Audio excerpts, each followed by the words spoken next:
Eh bien, bonjour, en direct du Salon de l'Agriculture sur le stand Agri Demain Débat. Éric Foguet, animateur de cette émission. Le goût n'est-il qu'une affaire d'éducation? Alors il est vrai que face à une alimentation de plus en plus variée, adaptée, transformée, mondialisée, quelle est la place du goût dans nos assiettes? Alors pour débattre de cela, j'ai le plaisir d'accueillir Madame Sylvie Delaroche-Houault, chargée du développement de l'ANEJ, l'association nationale pour l'éducation des jeunes. Et voilà, ainsi que Stéphane Aurousseau qui vient du département de la Nièvre, qui est éleveur. Éleveur de porc et de bovins charolais. Alors le goût, aujourd'hui, à ce moment précis, on va pouvoir en parler. Je me retourne toutefois vers vous, Sylvie. L'association nationale a pour vocation d'éduquer les jeunes au goût. Alors cette fonction est née il y a de cela 6 ans, à peu près, je crois. On peut retracer ce parcours en quelques mots? Oui, donc on est né sous la fonction du ministère de l'Agriculture et de Vitagora pour de compétitivité, de nutrition santé, et l'idée de l'association c'était de regrouper les professionnels de l'éducation au goût qui ont pour mission de développer l'usage des sens dans l'alimentation, dans une perspective de bien-être, de lien social, voilà. Et donc on cherche également à faire connaître et reconnaître l'éducation au goût comme une pratique à part entière qui pour nous est complémentaire à l'éducation nutritionnelle et intégrée dans cette éducation alimentaire. Alors quand on parle de goût, bien évidemment, on évoque nos sens, nos 5 sens. Oui. Ils sont fondamentaux en tout cas pour être un être humain en tout cas, en bonne santé. Votre démarche, elle est bien sûr d'accompagner des professionnels avant tout. Oui, notre démarche, elle est d'accompagner des professionnels, de les faire monter en compétences par la mise en place de formations, par également la participation à des projets coopératifs, projets d'éducation au goût qui s'adressent à des collectivités territoriales, à des interprofessions. Et puis on cherche également à mettre en place des échanges de pratiques professionnelles et puis des temps de rencontres informels pour apprendre à se connaître, savoir ce qui se fait dans les différentes régions pour pouvoir mutualiser un petit peu nos pratiques et voilà, se rendre visible sur cette éducation. Alors certes, il est important de travailler avec le vécu et le vivant chez vous, en fait, on l'évoquait tout à l'heure, c'est de la naissance jusqu'à quasiment une belle majorité finalement. Oui, on s'adresse à tous les jeunes, ça peut même démarrer voilà, sur le temps de la gestation, parce qu'on sait que le bébé perçoit voilà, quand il est dans le ventre de la maman les particules aromatiques de son alimentation par le biais du liquide amniotique. Et puis voilà, bien évidemment petite enfance, maternelle, les scolaires, collège, lycée, et puis également les jeunes en post-bac, en université. Récemment, on est intervenu dans une association d'université qui cherchait à acquérir des outils pour parler de cette sensorialité auprès des jeunes étudiants.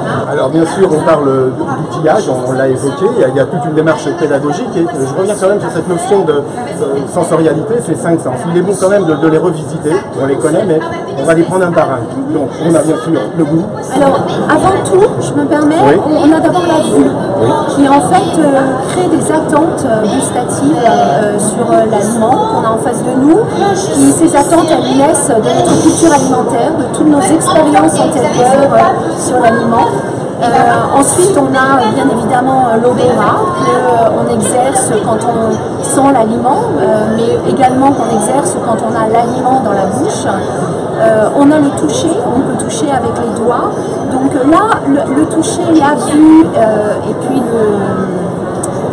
le toucher, la vue et l'odorat sont vraiment les 3 premiers sens qu'on exerce avant même d'avoir mis l'aliment dans la bouche. On pourrait presque rajouter également le toucher, on va rester là-dessus, le toucher, l'odorat et voilà, j'ai oublié. Voilà, je me retourne vers vous.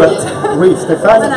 Je vous abandonne une seconde, Sylvie, parce que ce qu'elle vient d'évoquer, l'essence, c'est en tant qu'ambassadeur Agri Demain, les fêtes de la moisson, c'est un accueil important en tout cas, un moment précis de l'année, où ça sent bon l'herbe coupée, et c'est un moment privilégié où vous accueillez en fait un ensemble de visiteurs au cœur de la ferme. Stéphane.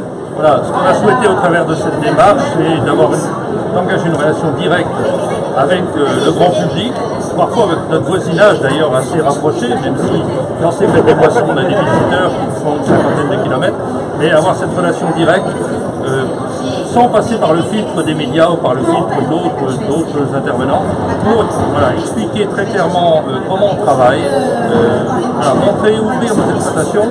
Et puis, chez nous, on le termine par une dégustation de produits, parce que tout ça, parler du goût, parler de la nourriture, parler du savoir-faire, c'est bien beau, mais c'est quand on passe à table que finalement arrive la sanction définitive. Donc on a à cœur, au cours de ces fêtes des boissons, de dire, ben voilà, on vous explique comment on fait, mais maintenant on va vous montrer le résultat, et vous allez passer un bon moment à déguster avec plaisir et sublimer vos papilles, vos goûts, votre goût et vos sens au travers des produits qu'on leur présente. Alors on le comprend bien ici parce que on fait sentir qui n'a pas eu aimé sentir les coupés. L'accueil en plus, je dirais, d'un agriculteur au sein de sa ferme. Ce sont des ateliers également que vous développez pour des filières professionnelles, Passion Céréales ou Interbev, des ateliers spécifiques avec des outils qui permettent justement à ces filières, en tout cas, d'organiser là aussi des ateliers thématisés. Oui, tout à fait. On a accompagné Passion Céréales dans la mise en œuvre d'une mallette pédagogique et numérique pour proposer un voyage sensoriel, imaginaire autour des céréales, avec toujours des escales très sensorielles autour de chaque céréale. On a accompagné également Interbev sur un dispositif qui s'appelle les experts du goût, qui visait à mettre en place des formations auprès des professionnels de la restauration collective pour les aider à mettre en place des ateliers d'éducation au goût pour mieux comprendre la sensorialité de la viande, justement. Voilà, donc entre autres, on travaille aussi, on a également mis en place des ateliers très pratiques dans le cadre d'une semaine de l'alimentation qui était portée par le Fonds français Alimentation Santé, qui s'était déroulée sur 3 villes, Besançon, Paris, Dijon. Et là, c'était vraiment des ateliers très concrets, tout public, autour de la sensorialité. La tâche est gourmande et généreuse. Je me retourne vers toi, Gilles, pour te tendre le micro. Oui, juste une question, je profite que vous êtes parmi nous. Donc AgriDemain, c'est une démarche qui vise à mieux expliquer le métier d'agriculteur et l'agriculture au grand public. On a 300 ambassadeurs sur l'ensemble du territoire. Est-ce que vous pensez justement qu'une des façons d'interpeller le grand public sur ce qu'est l'agriculture aujourd'hui, ça passe par le goût? Et comment ils font, justement, est-ce qu'il y a une spécificité? J'ai entendu ce que vous disiez, ce que vous avez fait avec Passion Céréales, ça a l'air très intéressant. Est-ce qu'avec nos ambassadeurs, vous leur recommandez aussi, comme le disait Stéphane, de toujours, après dans l'explication, de finir par le produit, par le goût, parce que c'est une affaire de mémoire quand même pour beaucoup? Alors je crois que oui, je pense que le goût, alors la sensorialité est intimement liée à l'agriculture. Quand on travaille, voilà, quand on fait une dégustation par exemple de fromage avec des affinages différents, cette sensorialité qui est liée à l'affinage permet de prendre conscience justement de tout le travail derrière de cet affinage. Autre exemple, je trouve que voilà, on a des membres chez nous qui travaillent à accompagner les agriculteurs pour les outiller dans cette sensorialité, pour les aider à avoir des mots pour parler en termes sensoriels de leur production. Et en parlant avec des mots dans un registre sensoriel, on sait qu'on crée une appétence pour le produit. Voilà, le consommateur peut anticiper en fait cette expérience sensible qu'il va avoir autour du produit. Donc moi je pense qu'effectivement les choses sont extrêmement liées. Ça donne comme une espèce de colonne vertébrale au mangeur qui lui permet peut-être de raccourcir cet espace entre l'espace de production et l'espace de consommation. Donc il faut que dans chaque exploitation AgriDemain, on trouve notre Madeleine de Proust. On ne croit pas si bien dire au travers de la Madeleine de Proust parce que tout le monde est bien. On est tous bien équipés. Et Stéphane, c'est vrai que si on doit résumer en quelques mots ce que nous évoquait Sylvie, c'est que si on a encore une chose à retenir, c'est qu'on a tous cet équipement sensoriel en nous, intrinsèquement. Où qu'on soit du nord, de l'est, du sud ou de l'ouest, c'est toujours des moments privilégiés quand on accueille des gens et qu'on parle finalement de son travail et qu'on parle des sens qui nous animent, je dirais, pour nous alimenter. Oui, parce que les gens ont besoin d'être rassurés aujourd'hui, ont besoin de retrouver une relation de confiance avec l'agriculteur, avec le produit.